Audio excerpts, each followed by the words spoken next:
Praise the Lord. நாம் கண்களை மூடி ஜெபிப்போம். ஆராதனை செய்வதற்கு முன்பதாக, எங்களை அதிகமாய் நேசிக்கிற எங்கள் நல்ல தகப்பனே, இந்த நாளிலும் எங்களை ஒன்றாய் நீர் கூட்டி சேர்த்தபடி நாளை உமக்கு நாங்கள் நன்றி செலுத்துகிறோம். உமக்கு நாங்கள் மகிமை செலுத்துகிறோம். நீர் நல்லவராகவே இருக்கிறீர். உலக தோற்றத்திற்கு முன்பதாகவே எங்களை தெரிந்தெடுத்தீர், எங்களை அழைத்தீர், நீதிமான் ஆக்கினீர். உடைய குமாரனை எங்களை கொடுத்தீர். பரிசுத்த ஆவியானவரையும் எங்களுக்கு கொடுத்து, ஆண்டவரே எங்களுக்கு ரட்சிப்பு நிச்சயத்தை தந்து எங்களை வழிநடத்தி வருகிறீர். முற்றும் முடிய ரட்சிக்க வல்லமுள்ளவராயிருக்கிறீர். இந்த நாளிலும் உங்களை ஆராதிக்கிற பொழுதும், உடைய வேத வசனங்களை தியானிக்கிற பொழுதும், கர்த்தர் எங்களோடு இடைப்பட்டு எங்களுக்கு ஞானத்தை தந்து வழி நடத்த நாங்கள் எங்களை ஒப்புக் கொடுக்கிறோம். உடைய அன்பு சமூகத்திலே ஒப்புக் கொடுக்கிறோம் சுவாமி. இயேசு கிறிஸ்துவின் நாமத்தினாலே ஜெபிக்கிறோம் எங்கள் நல்ல பிதாவே. ஆமேன். ஆமென்.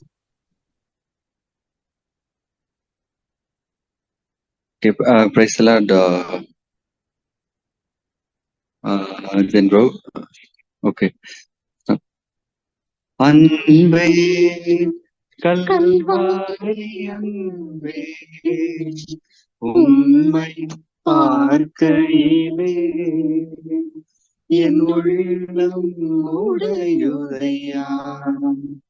தாகம் தாகம் என்றே எனக்காய் ஏங்கி நின்றே, பாவங்கள் சுமந்தே எங்கள் பரிகார பலியாமே.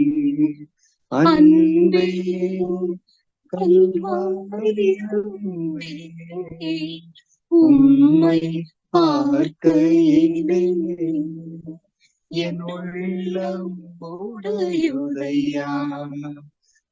காயங்கள் பார்க்கின்றே, கண்ணீர் வழிக்கின்றே, தூய திருரத்தமே துடிக்கும் தாய் உள்ளமே. அன்பே கல்வாரி அன்பே, உம்மை பார்க்கையிலே என் உள்ளம் உடையுதையா. அனைக்கும் கரங்களில் ஆணிகளா சுவாமி, நினைத்து பார்க்கையிலே நெஞ்சம் உருகுதையா. அன்பே கல்வாரி அன்பே, உம்மை பார்க்கையிலே என் உள்ளம் உடையுதையா. நெஞ்சிலே ஓர் ஊற்று நதியாய் பாயுதையா. மனிதர்கள் மூழ்கனுமே, மறுரூபமாகனுமே. அன்பே கல்வாரி அன்பே, உம்மை பார்க்கையிலே என் உள்ளம் உடையுதையா. இன்னும் ஒரு சாங். உன்னதமானவரின் உயர் மறைவினில் இருக்கின்றவன், சர்வ வல்லவரின் நிழலில் தங்குவான். இது பரமசிலாக்கியமே. சர்வ வல்லவரின் நிழலில் தங்குவான். இது பரமசிலாக்கியமே. அவர் சேட்டையின் கீழ் அடைக்கலம் போகவே தம் சிறகுகளால் மூடுவார். அவர் அடைக்கலம் போகவே தம் சிறகுகளால் மூடுவார். தேவனின் அடைக்கலமே என் கோட்டையும் மரணமவர், அவர் சத்தியம் பரிசயம் கேளமாய் என் நம்பிக்கையும் அவரே. அவர் சத்தியம் பரிசயம் கேளமாய் என் நம்பிக்கையும் அவரே. அவர் சட்டையின் கீழ் அடைக்கலம் புகவே தம் சிறகுகளால் மூடுவார். அவர் சட்டையின் கீழ் அடைக்கலம் புகவே தம் சிறகுகளால் மூடுவார். 1000 10,000 பேர்கள் என் பக்கம் விழுந்தாலும் அது ஒரு காலத்தும் உன்னை அணுகிடாதே. என் தேவனின் தாவரமே, அது ஒரு காலத்தும் உன்னை அணுகிடாதே. உன் தேவனும் தாவரமே. அவர் சட்டையின் கீழ் அடைக்கலம் புகவே தம் சிறகுகளால் மூடுவார். அவர் சட்டையின் கீழ் அடைக்கலம் புகவே தம் சிறகுகளால் மூடுவார். உன்னதமானவரின் உயர் மறைவினில் இருக்கின்றவன் சர்வ வல்லவரின் நிழலில் தங்குவான். இது பரமசிலாக்கியமே. சர்வ வல்லவரின் நிழலில் தங்குவான். இது பரமசிலாக்கியமே. Thank you. Praise the Lord. Praise the Lord. Praise the Lord. Thank you, Lady, for leading worship. நாம் கண்களை மூடி ஜெபிப்போம். வேத வசனத்தை கேட்பதற்கு முன்பதாக ஆண்டவரை நோக்கி பார்த்து நாம் ஜெபிப்போம். தகப்பனே, இந்த நாளிலும் எங்களோடு கூட நீர் பேச நாங்கள் ஜெபிக்கிறோம். உடைய வசனமே எங்கள் கால்களுக்கு தீபமாய் இருக்கிறது, பாதைக்கு வெளிச்சமாய் இருக்கிறது. பரிசுத்த ஆவியானவரே, எங்களுக்கு நீர் பிரகாசம் மூலமான கண்களை தந்துள்ள நாங்கள் ஜெபிக்கிறோம். இந்த நாளிலும் மத்தியில இருக்கிற பிரதர் லியோவை நீர் ஆசீர்வதித்து அவர் மூலமாய் நீர் பேச எங்களை ஒப்புக் கொடுக்கிறோம். உடைய வல்லமையினாலும் பரிசுத்த ஆவியின் பலத்தினாலும் நீர் அவரை இடைக்கட்டி எங்களோடு நீர் பேசுவீராக. அன்பு கரத்திலே ஒப்புக் கொடுக்கிறோம் சுவாமி. இயேசு கிறிஸ்துவின் நாமத்தினாலே ஜெபிக்கிறோம் எங்கள் நல்ல பிதாவே. ஆமென். ஆமென்.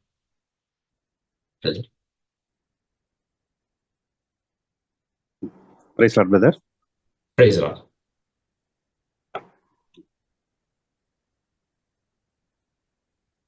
1 யோவான் 2ஆம் அதிகாரம் வசனம் 27 வாசிப்போம். 1 யோவான் 2ஆம் அதிகாரம் வசனம் 27.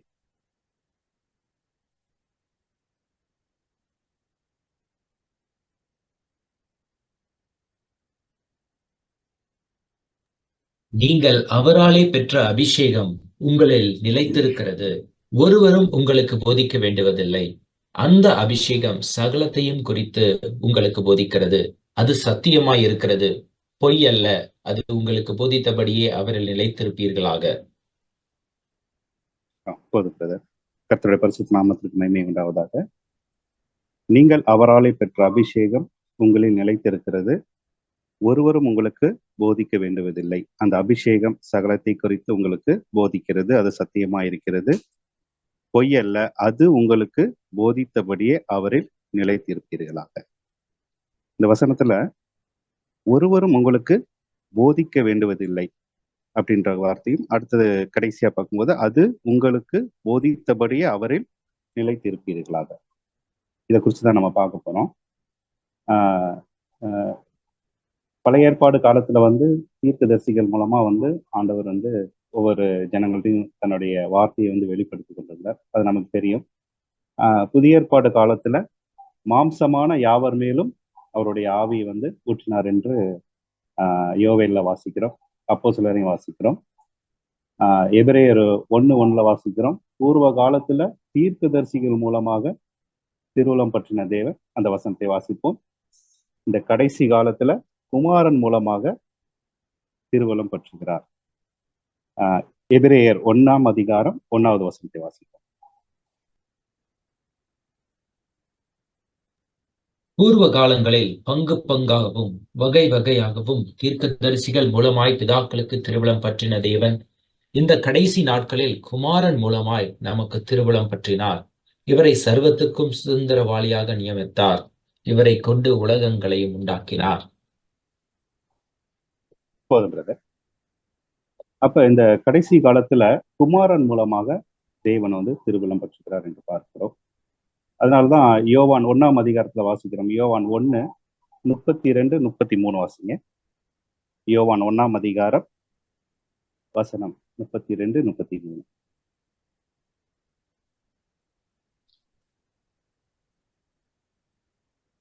பின்னும் யோவான் சாட்சியாக சொன்னது, ஆவியானவர் புறாவைப் போல வானத்திலிருந்து இறங்கி இவர் மேல் தங்கினதை கண்டேன்.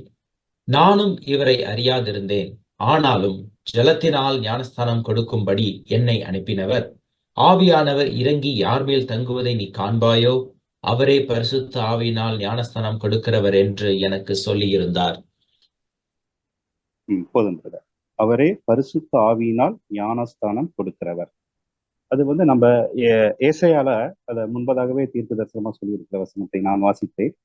ஏசையா 11ஆம் அதிகாரம் 2வது வசனம், ஞானத்தையும் உணர்வையும் அருளும் ஆவியும், ஆலோசனையும் பலனையும் அருளும் ஆவியும், அறிவையும் கர்த்தருக்கு பயப்படுகிற பயத்தையும் அருளும் ஆவியுமாகிய கர்த்தருடைய ஆவியானவர் அவர் மேல் தங்கி இருப்பார் என்று நம்ம வாசிக்கிறோம். அப்ப இதுல ஒரு அபிஷேகத்தை நமக்கு கொடுக்கிறார். அதாவது பரிசுத்த ஆவியினால நமக்கு அபிஷேகம் கொடுக்கிறார். யோவான் ஜலத்தினால நான் அபிஷேகம் பண்றேன்னு சொல்றாரு. இவர் பரிசுத்த ஆவியினால அபிஷேகம் பண்றேன்னு சொல்றாரு. அந்த பரிசுத்த ஆவியன் பாருங்க, 1 யோவான் வசனம் 2ஆம் அதிகாரம் 20 வாசிக்கிறோம். நீங்கள் பரிசுத்தராலே அபிஷேகம் பெற்று, அந்த வசனம் வாசிங்க. 1 யோவான் 2ஆம் அதிகாரம் வசனம் 20. நீங்கள் பரிசுத்தராலே அபிஷேகம் பெற்று சகலத்தையும் அறிந்திருக்கிறீர்கள். சத்தியத்தை நீங்கள் அறியாததினால் அல்ல, நீங்கள் சத்தியத்தை அறிந்திருக்கிறதுனாலும் சத்தியத்தினால் ஒரு பொய்யும் உண்டாயிராது என்பதை நீங்கள் அறிந்திருக்கிறதுனாலும் உங்களுக்கு எழுதியிருக்கிறேன் அப்படின்னு வாசிக்கிறேன். ஆக இந்த பரிசுத்த ஆவியனோட அபிஷேகம் சகலவற்றையும் நமக்கு போதிக்கிறதா இருக்கு. பழைய ஏற்பாடுல பாத்தீங்கன்னா, மோசேட்டு அந்த கட்டளையை கொடுக்கும்போது ஜனங்கள் யாரும் அந்த மலைக்கு மேல ஏற முடியாது. இப்ப அந்த மோசே தான் அந்த கட்டளையை ஜனங்களுக்கு சொல்றக்கூடியதா இருந்தது. இப்ப பாத்தீங்கன்னா குமாரன் மூலமாய் ஒவ்வொருவருக்கும் ஆண்டவர் இடைப்படுகிறார். அதான் யோவான்ல வாசிங்க. யோவான் 6ஆம் அதிகாரம் வசனம் 44 வாசிங்க. ஏன் அப்படின்னா, எல்லோரும் தேவனால் போதிக்கப்பட வேண்டும். என்னை அனுப்பின பிதா ஒருவனை இழுத்துக் கொள்ளாவிட்டால் அவன் என்னிடத்தில் வரமாட்டான். கடைசி நாளில் நான் அவனை எழுப்புவேன். எல்லாரும் தேவனாலே போதிக்கப்பட்டிருப்பார்கள் என்று தீர்க்கதரிசிகளின் ஆகமத்தில் எழுதியிருக்கிறதே. ஆகையால் பிதாவின் இடத்தில் கேட்டு கற்றுக்கொள்ளுகிறவன் எவனும் என்னிடத்தில் வருகிறான். அப்ப எல்லோரும் தேவனால் போதிக்கப்பட்டு இருப்பார்கள் அப்படின்னு சொல்லி தீர்க்க தரிசனம் சொல்லப்பட்டிருக்கிறது. அதனால்தான் பாருங்க, தேற்றவாளன் நம்ம கொடுக்கும் பொழுது பரிசுத்த ஆவியானவர் உங்களுக்குள்ள வரும்போது சகல சத்தியத்தையும் உங்களுக்கு அவர் போதிப்பார் என்று நாம் பார்க்கிறோம். இப்ப எபிரேயர் 8ஆம் அதிகாரம் வாசிங்க. எபிரேயர் 8ஆம் அதிகாரம் வசனம் 10 வாசிங்க.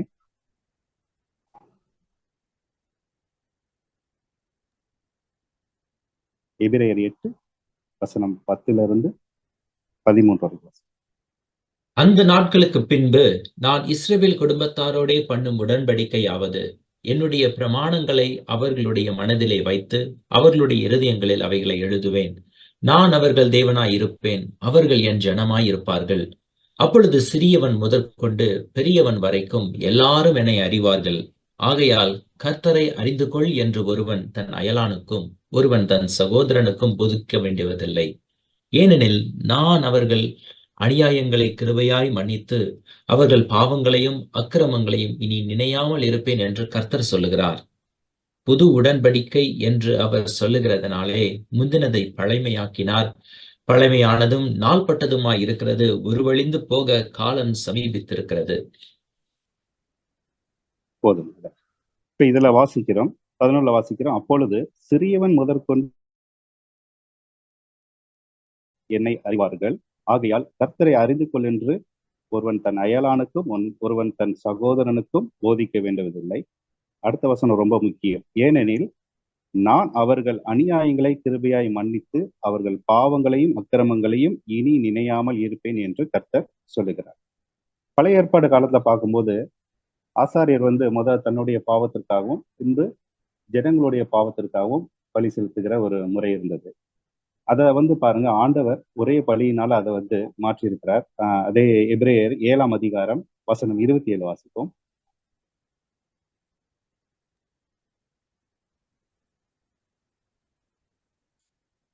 எபிரேயர் 7ஆம் அதிகாரம் வசனம் 20.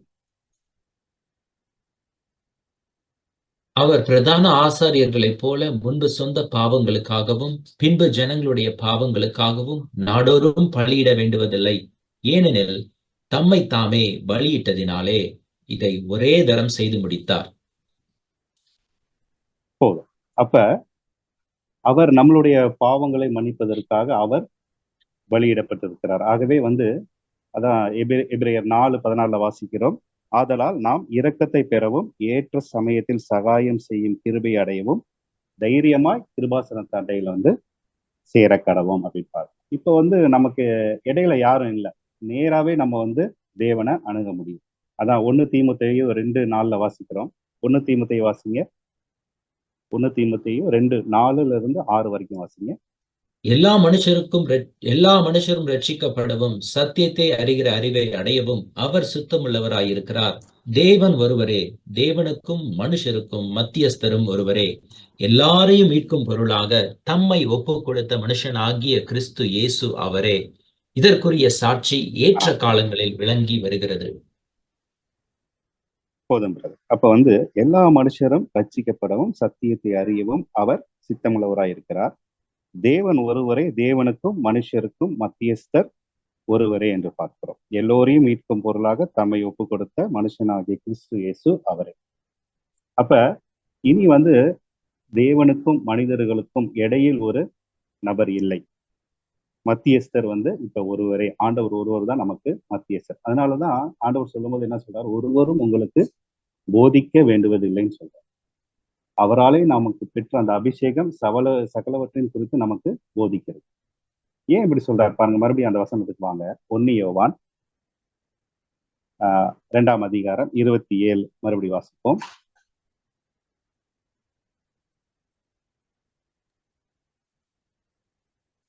நீங்கள் அவராலே பெற்ற அபிஷேகம் உங்களில் நிலைத்திருக்கிறது.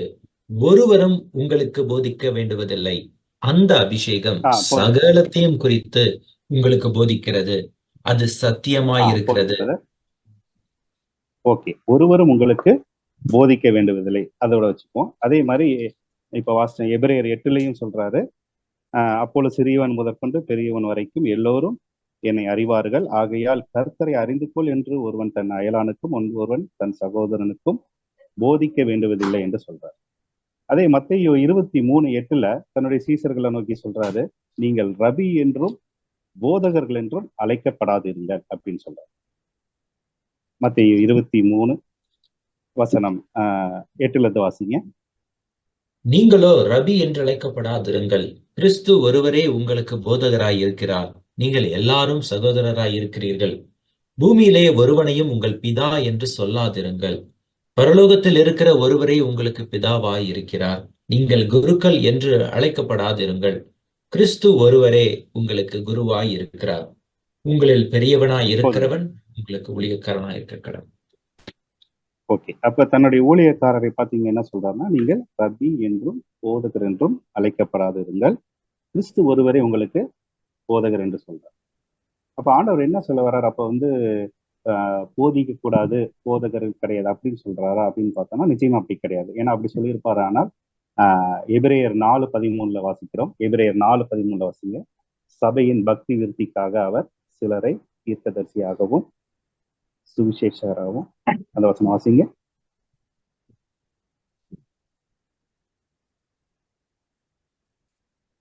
அவருடைய பார்வைக்கு மறைவான சிருஷ்டி ஒன்றுமில்லை, சகலமும். எபேசியர் 4ஆம் அதிகாரம் வசனம் 12-15.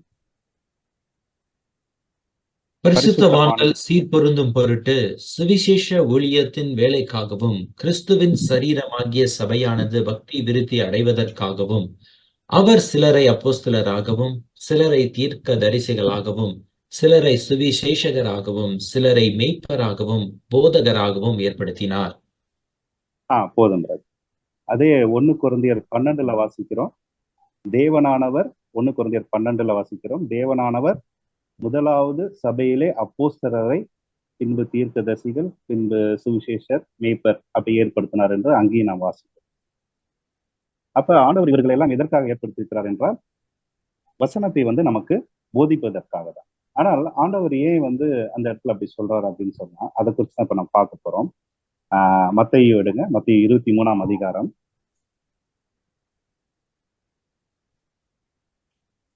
வசனம் 1ல இருந்து வாசிப்போம்.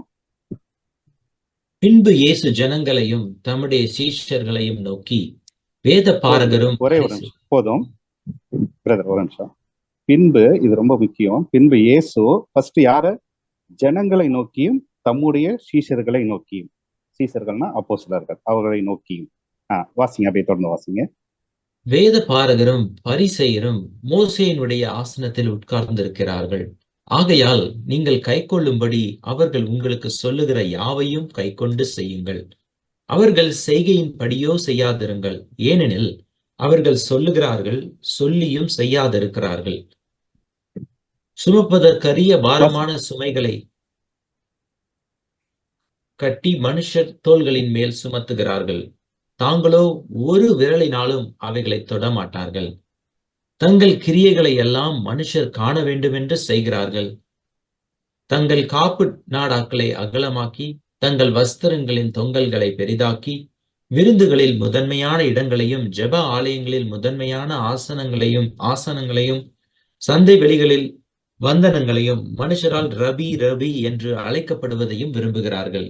நீங்களும் ரபி என்று அழைக்கப்படாதிருங்கள். கிறிஸ்து ஒருவரே உங்களுக்கு போதகராய் இருக்கிறார். நீங்கள் எல்லாரும் சகோதரராய் இருக்கிறீர்கள். பூமியிலே ஒருவனையும் உங்கள் பிதா என்று சொல்லாதிருங்கள். போதும். அப்ப இந்த பரிசேயரையும் சதிசேயரையும் குறித்து ஆண்டவர் சொல்லிட்டு தான் தன்னுடைய சீசர்கள்ட்ட நீங்கள் ரபி என்றும் போதகர்கள் என்றும் அழைக்கப்படாதிருங்கள் அப்படின்னு சொல்றாங்க. ஏன் அப்படின்னா பாருங்க, இந்த பரிசேயர், வேத பாரகர் பரிசேயர் என்ன செய்யறாங்க அப்படின்னா, அவர்கள் மோசையின் ஆசனத்தில் உட்கார்ந்து இருக்கிறார்கள். ஆகையால் 3வது வசனத்துல, ஆகையால் நீங்கள் கை கொள்ளும்படி அவர்களுக்கு அவர்கள் உங்களுக்கு சொல்லுகிற யாவையும் கை கொள்ளுங்கள், கை கொண்டு செய்யுங்கள். அவர்கள் செய்கையின்படியோ செய்யாதிருங்கள், ஏனெனில் அவர்கள் சொல்லுகிறார்கள், சொல்லியும் செய்யாதிருக்கிறார்கள். அதாவது பழைய ஏற்பாடு காலத்துல அந்த மோசையின் ஆசனத்துல உட்கார்ந்து வேதத்தை வாசிப்பார்கள். வாசித்து ஜனங்களுக்கு அதை சொல்றாங்க. ஆனா இவர்கள் சொல்லியும் அவர்கள் கை கொள்ளாது இருக்கிறார்கள். ஆண்டோடைய வார்த்தையை அவங்க கை கொள்ளல. கை கொள்ளாம என்ன செய்யறாங்க? அவங்க ரபி என்றும் போதகர் என்றும் அழைக்கப்படணும்னு விரும்புறாங்க. முதன்மையான இடத்தை தேடுறாங்க. அவங்க பாத்தீங்கன்னா மனுஷரால வரக்கூடிய மகிமைகளை தேடுகிறவர்களா இருக்கார்கள். ஆனா ஆண்டவர் இப்படிப்பட்டவர்களை தான் அங்க சொல்றார். இப்படிப்பட்டவர்கள் நமக்கு போதிக்க வேண்டுவது இல்லை. ஏனால் இப்படிப்பட்டவர்கள் அநேகர் இன்று இருக்கிறார்கள். ஆகவேதான் நம்ம நமக்கு போதிக்கிற ஒருவர் என்னன்னா பரிசுத்த ஆவியானவர் தான் நமக்கு போதிக்கிறவர். அதை குறித்து தான் நம்ம இப்ப பார்த்துட்டு இருக்கிறோம். இங்க இப்ப சபைகளும் இதே மாதிரிதான் பாருங்க. ஆண்டவருடைய வார்த்தை நமக்கு அறிவிக்கப்படுகிறது. இங்க ஆண்டவர் சொல்றாரு, அவர்கள் சொல்லுகிற காரியத்திற்கு அவர்கள் வசனத்தை சொல்லும் பொழுது அதுக்கு நீங்க கீழ்ப்படியுங்கள், ஆனால் அவர்களுடைய செய்கையின்படியோ செய்யாதிருங்க. இப்ப அவங்க செய்கையின்படி, தீர்க்கதரிசி எதனால நம்ம அறிவோம்? அவருடைய கனிகள்னாலதான் நம்ம அறிய முடியும். அப்ப வசனத்தை வாசிக்கிறாங்க, ஆனா அதன்படி செய்யலைன்னா அவர்களால் நமக்கு எந்த ஒரு பிரயோஜனமும் இல்லை. சோ அவர்கள் சொல்லுகிற காரியத்துக்கு நீங்க கீழ்ப்படிங்க, ஆனா அவர்களுடைய செய்கையின்படி நீங்க செய்யாதிருங்க. அதை உதாரணம் பார்ப்போம். மத்தேயு 5ஆம் அதிகாரம் வசனம் 19, 20 வாசிப்போம்.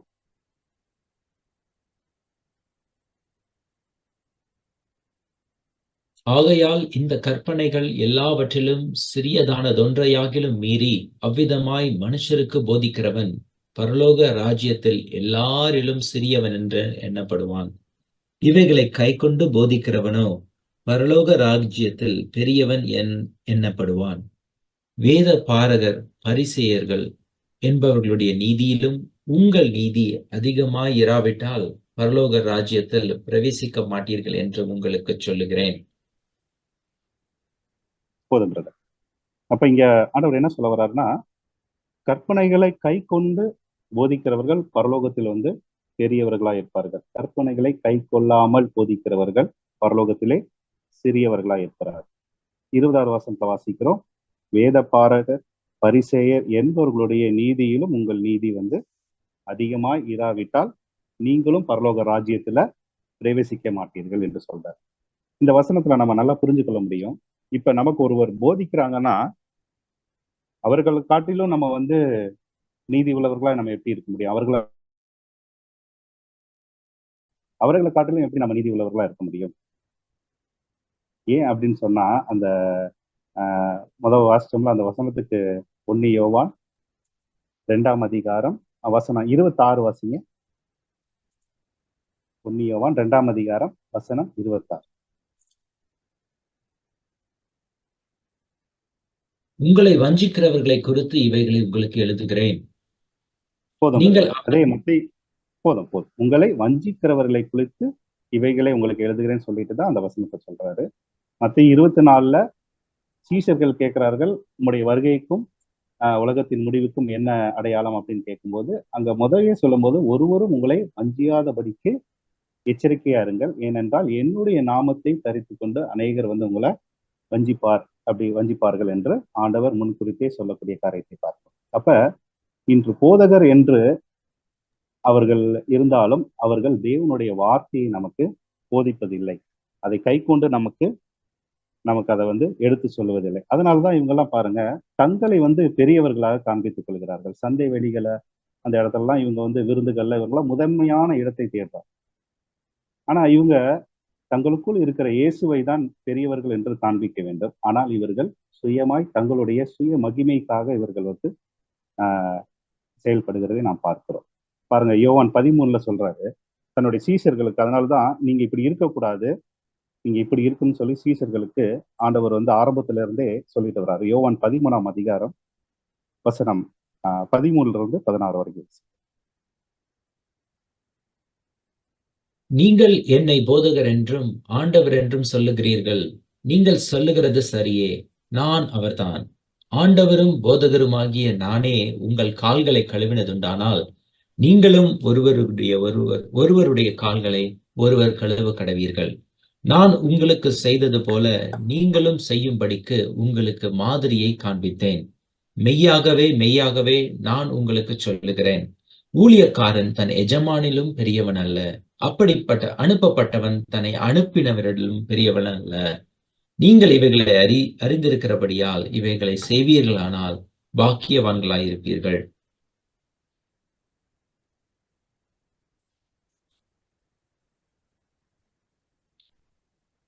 போதும் பிரதர்.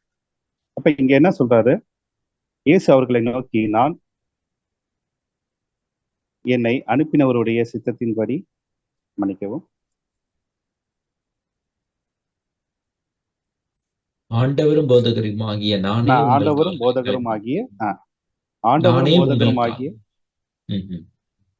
நானே உங்கள் கால்களை கழுவினது உண்டானால் நீங்கள் ஒருவருடைய கால்களை ஒருவர் கழுவ கடவீர்கள். அப்ப ஆண்டவரே இப்படி செய்யறாருன்னா ஆண்டவருடைய ஊழியக்காரர்கள் எப்படி இருக்கணும்?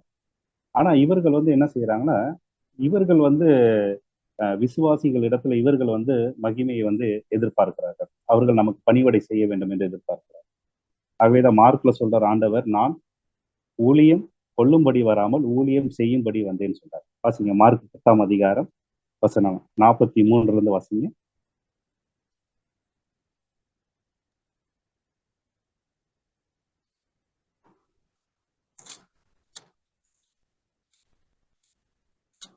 உங்களுக்குள்ளே அப்படி இருக்கலாகாது. உங்களில் எவனாகிலும் பெரியவனாய் இருக்க விரும்பினால் அவன் உங்களுக்கு பணிவிடைக்காரனாய் இருக்க கடவன். உங்களில் எவனாகிலும் முதன்மையானவனாய் இருக்க விரும்பினால் அவன் எல்லாருக்கும் ஊழியக்காரனாய் இருக்க கடவன். அப்படியே மனுஷகுமாரனும் ஊழியம் கொள்ளும்படி வராமல் ஊழியம் செய்யவும் அநேகரை மீட்கும் பொருளாக தம்முடைய ஜீவனை கொடுக்கவும் வந்தார் என்றார். போதும்.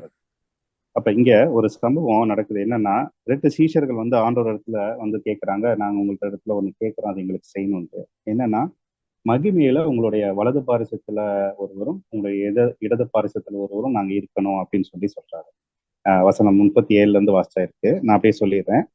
38 பார்க்கும்போது, இயேசு அவர்களை நோக்கி, நீங்கள் கேட்டுக்கொள்கிறது இன்னதென்றும் ஆஹ் உங்களுக்கு தெரியவில்லை. நான் குடிக்கும் பாத்திரத்தில் நீங்கள் குடிக்கவும், நான் பெரும் ஸ்தானத்தில் நீங்கள் பெறவும் உங்களால் கூடுமோ என்றார். அதற்கு அவர்கள் என்ன செய்யணும்? எங்களால் கூடும் சொல்றார். அதுக்கப்புறம் 40வது வசனத்துல அது வந்து என்னுடைய பிதாவின் சித்தம் அப்படின்னு சொல்லியிருக்காங்க. ஏன்னா இவர்கள் எப்படி எதிர்பார்க்கிறாங்கன்னா, அது ஒரு ஒரு அதிகாரம், அந்த இடத்துல வந்து நம்ம இருந்தோம்னா நமக்கு ஒரு கணம் கிடைக்கும் அப்படின்னு சொல்லி எதிர்பார்த்து கேட்கிறாங்க. ஏன்னா இயேசு பார்த்தீங்கன்னா பிதாவின் வலது பாரிசத்தில் அவர் தன்னைத்தாமே உயர்த்தல. அவர் பாருங்க, மரண பரியந்தம் கீழ்ப்படிந்து தம்மை தாமே தாழ்த்தினார். பிதாவானவர் அவரை எல்லா நாமத்துக்கு மேலாக உயர்த்தினார். ஆனா சீஷருடைய எண்ணங்கள் எப்படி இருந்ததுன்னா, இவர்கள் எடுத்தோடனே அந்த உயர்வான இடத்திற்கு போகணும் அப்படின்னு நினைக்கிறார். பாருங்க வசனம் 41 வாசிங்க. 2 பேர் அப்படி இருந்தாங்க, மற்ற 10 பேரும் பாருங்க. அடுத்தது 41 வாசிங்க.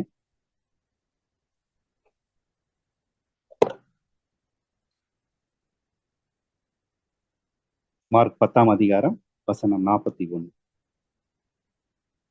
மற்ற 10 பேரும் அதை கேட்டு யாக்கோபின் மேலும் யோவானின் மேலும் எரிச்சலானார்கள். அப்ப மற்ற 10 பேரும் பாத்தீங்கன்னா அதே சிந்தையா தான் இருக்கிறாங்க. அப்பதான் ஆண்டவர் சொல்றாரு, உங்களுக்குள்ளே அப்படி இருக்கலாகாது. உங்களில் எவனாகிலும் பெரியவனாய் இருக்க விரும்பினால் அவன் உங்களுக்கு பணிவிடை செய்ய கடவன் சொல்றாரு. உங்களில் எவனாகிலும் முதன்மையானவனாய் இருக்க விரும்பினால் அவன் எல்லோருக்கும் ஊழியக்காரனாய் இருக்க கடவன். அப்படியே மனுஷகுமாரனும் ஊழியம் கொள்ளும்படி வராமல் ஊழியம் செய்யும்படி வந்தார் என்று. ஏன்னா இவங்க பாருங்க, இந்த 42வது வசனம் வாசிங்களேன். அப்பொழுது இயேசு அவர்களை கிட்ட வரச் செய்து, புறஜாதியாருக்கு அதிகாரிகளாக எண்ணப்பட்டவர்கள் அவர்களை இருமாப்பாய் ஆளுகிறார்கள் என்றும், அவர்களில் பெரியவர்கள் அவர்கள் மேல் கடினமாய் அதிகாரம் செலுத்துகிறார்கள் என்றும் நீங்கள் அறிந்திருக்கிறீர்கள். போதும். உங்களுக்குள்ளே அவர்களில் பெரியவர்கள் போதும். அவர்களில் பெரியவர்கள் அவர்கள் மேல் கடினமாய் அதிகாரம் செலுத்துகிறார்கள் என்று நீங்கள் அறிந்திருக்கிறீர்கள். எப்படின்னா புறஜாதிக்குள்ள இந்த மாதிரி ஒரு அதிகாரம் அப்படின்னா அவர்களுக்கு கீழே இருக்கிறவங்கள கடினமா நடத்தலாம். இப்ப நம்ம நாட்டுல பாத்தீங்கன்னா சிஎம், எம்எல்ஏ இவங்களெல்லாம் நம்ம தான் தேர்ந்தெடுக்கிறோம். அவங்க எதற்காக இருக்கிறாங்கன்னு பார்த்தா நமக்காக வேலை செய்ய தான் அவங்கள வந்து நியமிக்கப்பட்டிருக்கிறாங்க. ஆனால் அவங்களுக்கு தான் நம்ம வந்து பணிவிடை செய்யக்கூடியவர்களா இருக்கிறோம். அதனால்தான் ஆண்டவர் சொல்றார் 45ல, மனுஷகுமாரன் ஊழியம் கொள்ளும்படி வராமல் ஊழியம் செய்யும்படி வந்தேன் என்கிறார். சொல்லிட்டு சொல்றாரு, அநேகரை மீட்கும் பொருளாக தம்முடைய ஜீவனை கொடுக்கவும் வந்தேன் என்றார். அப்ப பாருங்க, நமக்காக ஜீவனை கொடுக்கிற ஒருவர் உண்டு என்றால் அது ஆண்டவராக இயேசு கிறிஸ்து தான். யோவான்ல வாசிக்கிறோம், நானே நல்ல மேய்ப்பன். யோவான் 10 வாசிங்க. யோவான் 10ஆம் அதிகாரம் வசனம் 11, 12 வாசிங்க.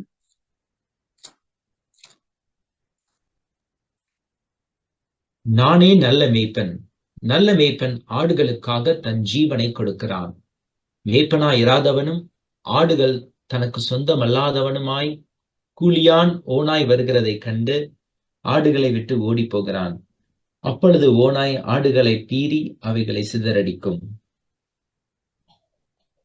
போதும் பிரதர்.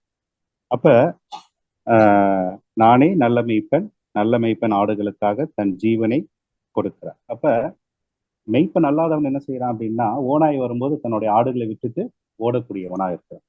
இது வந்து எல்லாரையும் குறித்து ஆண்டவர் சொல்லல, ஆண்டவருக்கு உண்மையா இல்லாத ஊழியர்களை குறித்து தான் ஆண்டவர் வந்து இங்க சொல்லுகிறார். ஆகவே நமக்கு அநேகர் ஊழியர் இருந்தாலும் நாம் ஒருவர் மேலே நாம் விசுவாசம் வைக்க வேண்டும், ஆண்டவராக இயேசு கிறிஸ்து ஒருவர் மேலே. ஏன்னா அவர் தான் நமக்காக தன்னுடைய ஜீவனை கொடுத்தார். சரி, இப்ப இந்த மாதிரியான அநேகர் வந்து நமக்கு போதிச்சுட்டு இருக்காங்க. ஏன் நம்ம அவங்களை குறித்து எச்சரிக்கையா இருக்கணும் அப்படின்னு சொன்னா, மார்க் 7ல வாசிக்கிறோம். மார்க் 7 வாசிங்க. அவர்களுடைய போதகம்லாம் எப்படி இருக்குன்னா, மனுஷருக்கு பயப்படுகிற பயத்தை தான் அவர்கள் சொல்லுகிறார்கள். வாசிங்க மார்க் 7 6ல வாசிங்க. அவர்களுக்கு அவர் பிரதியுத்தரமாக, இந்த ஜனங்கள் தங்கள் உதடுகளினால் என்னை கனம் பண்ணுகிறார்கள், அவர்கள் இருதயமோ எனக்கு தூரமாய் விலகி இருக்கிறது என்றும், மனுஷருடைய கற்பனைகளை உபதேசங்களாக போதித்து வீணாய் எனக்கு ஆராதனை செய்கிறார்கள் என்றும் எழுதியிருக்கிற பிரகாரம் மாயக்காரராகிய உங்களை குறித்து ஏசாயா நன்றாய் தீர்க்கதரிசனம் சொல்லி இருக்கிறான். போதும் பிரதர். நீங்க அப்ப மனுஷர் கற்பனைகளை உபதேசங்களாய் போதிக்கிறார்கள். ஏசையா நல்லா சொல்லியிருக்கிறார் என்று பார்க்கும்போது ஏசையா 29:13 வாசிக்கிறோம். அவர்கள் எனக்கு பயப்படுகிற பயம் மனுஷராலே போதிக்கப்பட்ட கற்பனையா இருக்கிறது அப்படின்னு சொல்லி. அப்ப இவர்கள் என்னன்னா தங்களை குறிச்சுதான் இவங்க போதிக்கிறாங்க, ஆண்டவருடைய வார்த்தையை குறித்து போதிக்கல. அவர்கள் எனக்கு பயப்படுகிற பயம் மனுஷரால் போதிக்கப்பட்ட கற்பனையா இருக்குது. அது ஆண்டவருடைய கற்பனை இல்ல, மனுஷர்களால் சொல்லப்பட்ட காரியத்துக்கு தான் ஜனங்களை வந்து பயப்படும்படியாக வைத்திருக்கிறார். இப்ப பவுல் சொல்றாரு பாருங்க ஒரு இடத்துல, 2 கொரிந்தியர் வசனம் 5ஆம் அதிகாரம் வசனம் 11 வாசிங்க. பவுல் என்ன சொல்றாரு பாருங்க. ஆகையால் கர்த்தருக்கு பயப்படத்தக்கதென்று 2 அறிந்து கொரிந்தியர் மனுஷருக்கு 5:11. புத்தி சொல்லுகிறோம். தேவனுக்கு முன்பாக வெளியரங்கமாய் இருக்கிறோம், உங்கள் மனசாட்சிக்கும் வெளியரங்கமாய் இருக்கிறோம் என்று நம்புகிறேன். போதும் பிரதர். அப்ப இங்க பவுல் என்ன சொல்றாரு, கர்த்தருக்கு பயப்படத்தக்கது இன்னதென்று அறிந்து மனுஷருக்கு வந்து புத்தி சொல்றோம் அப்படின்னு சொல்றாரு. அவை அதை தான் வந்து உபதேசிக்க வேண்டும். இவர்கள் வந்து நம்ம நிறைய கேட்டிருப்போம், ஊழியர்களை குறித்து பாருங்க, ஊழியரை குறித்து நீங்க இப்படி சொன்னீங்கன்னா அப்படி சொன்னீங்கன்னா நீங்க சபிக்கப்படுவீர்கள், இப்படிலாம் வந்து விசுவாசிகளை வந்து பயமுறுத்துவாங்க. ஆனா கர்த்தருக்கு பயப்படுகிற பயத்தை தான் நம்ம வந்து விசுவாசி போதிக்கணுமே தவிர இவர்களுக்கு பயப்படும்படியாக தான் இன்னைக்கு சபைகள்ல நடந்து கொண்டிருக்கிறது. இவங்க தான் என்ன செய்யறாங்க பாருங்க, ஏன் ஆண்டவர் வந்து இந்த போதகத்தை நாம் வந்து கேட்கக்கூடாது, ஏன் அவர்கள் போதிக்க கூடாதுன்னு சொல்றாருன்னா, ஏற்கனவே வாசிச்சதுதான் மத்திய 23ஆம் அதிகாரமாக. இவர்கள் போதிக்கிற போதகம் என்னவா இருக்கும் பாருங்க, வசனம் 13 வாசிங்க. ஏற்கனவே வாசிச்சதுதான். மாயக்காரராகிய வேத பாரகரே, பரிசேயரே, உங்களுக்கு ஐயோ! மனுஷர் பிரவேசியாதபடி பரலோக ராஜ்யத்தை பூட்டி போடுகிறீர்கள். நீங்கள் அதில் பிரவேசிக்கிறதும் இல்லை, பிரவேசிக்க போகிறவர்களை பிரவேசிக்க விடுகிறதும் இல்லை.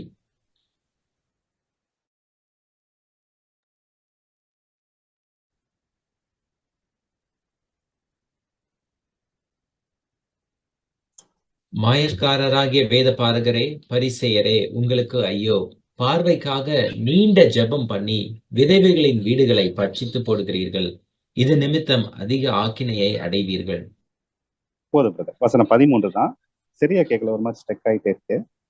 வசனம் 13 பாக்குறோம், மாயக்காரராகிய வேத பாரகரை பரிசேயரே உங்களுக்கு ஐயோ! மனுஷர் பிரவேசியாதபடிக்கு பரலோக ராஜ்யத்தை பூட்டி போடுகிறீர்கள். நீங்களும் அதில் பிரவேசிப்பதும் இல்லை, பிரவேசிக்க போகிறவர்களை பிரவேசிக்க விடுகிறதும் இல்லை. அப்ப இவர்களுடைய உபதேசம் எப்படி இருக்கும்னா, பரலோக ராஜ்யத்தை வந்து பூட்டக்கூடியதா தான் இருக்கும். பரலோக ராஜ்யத்தை குறித்து இவங்க வந்து ஒருபோதும் பேச மாட்டாங்க. பரலோக ராஜ்யத்தை குறித்ததான அந்த நம்பிக்கையை எடுத்து சொல்ல மாட்டாங்க. ஆண்டவருடைய வருகையை குறித்து சொல்ல மாட்டாங்க. பாவத்தை குறித்து, நீதியை குறித்து, நியாய தீர்ப்பை குறித்து கண்டித்து உணர்த்த மாட்டாங்க. ஆனா என்ன சொல்லுவாங்கன்னா, மனுஷருக்கு பயப்படுகிற அந்த பயத்தை வந்து சொல்லி தாங்கள் வந்து விசுவாசிகளிலும் பெரியவர்கள் என்று அவர்கள் வந்து ஜனங்களுக்கு அப்பப்ப எடுத்து சொல்லிக்கொண்டே இருப்பார்கள். ஆகவே நம்ம அப்படிப்பட்ட உபதேசத்தை வந்து நம்ம கேட்கக்கூடாது. ஆனா பாருங்க, தன்னுடைய சீஷருக்கு சொல்றாரு பேதுருட்ட, மத்தேயு 16 வாசிங்க. மத்தேயு வசனம் 17 இருந்து வாசிங்க. பேதுருட்ட சொல்றாரு, இயேசு அவனை நோக்கி, யோனாவின் குமாரனாகிய சீமோனே, நீ பாக்கியவான். மாம்சமும் இரத்தமும் இதை உனக்கு வெளிப்படுத்தவில்லை, பரலோகத்தில் இருக்கிற என் பிதா இதை உனக்கு வெளிப்படுத்தினார்.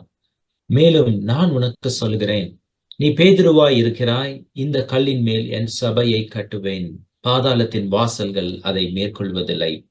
பரலோக ராஜ்யத்தின் திறவுகோல்களை நான் உனக்கு தருவேன். உலகத்திலே நீ கட்டுகிறது எதுவோ அது பரலோகத்திலும் கட்டப்பட்டிருக்கும், உலகத்திலே நீ கட்டவிழ்ப்பது எதுவோ அது பரலோகத்திலும் கட்டவிழ்க்கப்பட்டிருக்கும் என்றார். அப்பொழுது தாம் கிறிஸ்துவாகிய போதும் பிரதர். 19 வாசிக்கிறோம், பரலோக ராஜ்யத்தின் திறவுகோலை தன்னுடைய ஊழியக்காரர் இடத்துல கொடுக்கிறார். ஆனால் தேவனுடைய சித்தத்தை செய்யாத ஊழியக்காரர்கள் என்ன செய்யறாங்க, பரலோக ராஜ்யத்தை பூட்டி போடுகிறார்கள் என்று பார்க்கிறோம். சரி, இப்ப நமக்கு அப்போஸ்தலர்கள் தான் பிரசங்கிக்கிறார்கள், ஆனாலும் ஆண்டவர் நம்மளை எச்சரிக்கையா இருக்க சொல்றாரு. ஏன்னு சொன்னா பாருங்க, வாசிச்ச அடுத்த வசனம் வாசிங்க, 20 இருந்து வாசிங்க. பேதுருட்ட வந்து 21 இருந்து வாசிங்க. அது முதல் இயேசு பேதுருட்ட தாம் ஆண்டவர் சொல்ற எருசலேமுக்கு அந்த போய் அவர் படக்கூடிய பாடுகளை குறித்து சொல்லும் பொழுது பேதுருடைய மனநிலை பாருங்க. அது முதல் 21 இருந்து இயேசு தாம் எருசலேமுக்கு போய் மூப்பராலும் பிரதான ஆசாரியராலும் வேத பாரகராலும் பல பாடுகள் பட்டு கொலையுண்டு 3ஆம் நாளில் எழுந்திருக்க வேண்டும் என்பதை தம்முடைய சீஷர்களுக்கு சொல்லத் தொடங்கினார். அப்பொழுது பேதுரு அவரை தனியே அழைத்துக் கொண்டு போய், ஆண்டவரே, இது உமக்கு நேரிடக்கூடாது, இது உமக்கு சம்பவிப்பதில்லை என்று அவரை கடிந்து கொள்ளத் தொடங்கினான். அவரோ திரும்பி பேதுருவை பார்த்து, எனக்கு பின்னாக போ, சாத்தானே, நீ எனக்கு இடறலாய் இருக்கிறாய். தேவனுக்கு ஏற்றவைகளை சிந்தியாமல் மனுஷருக்கு ஏற்றவைகளை சிந்திக்கிறாய் என்றார். அப்பொழுது போதும். இயேசு, அப்ப இங்க போதும். அப்ப இங்க பேதுருட்ட தான் திறவுகோலை கொடுக்கிறாரு. திறவுகோலை கொடுத்து கொஞ்ச நேரத்திலே பாருங்க பேதுருடைய மனம் வந்து அவர் வந்து ஒரு நல்ல விஷயத்தை தான் சொல்றாரு. ஆனா அதை வந்து தன்னுடைய சுயமா சொல்றாரு, தன்னுடைய மாம்சத்துல அதை சிந்திச்சு சொல்றாரு. அது போலதான் இன்னைக்கு ஊழியர்களும் பாருங்க, சபையில போதிக்கும் பொழுது விசுவாசிகளுடைய அந்த விசுவாசிகளுக்கு என்ன தேவையோ, அவர்கள் என்ன தேவையோட வருவார்கள் அப்படின்னு சொல்லிட்டு அவர்களை திருப்திப்படுத்தணும்னு தான் வந்து போதிக்கிறார். ஆனா பிதாவின் சித்தத்தையும் ஆண்டவராகிய இயேசு கிறிஸ்துவின் சித்தத்தையும் செய்ய வேண்டும் என்று அவர்கள் வந்து போதிக்கிறது இல்லை. அதனாலதான் அவங்க பரலோக ராஜ்யத்தை குறித்து பேசுறது இல்லை.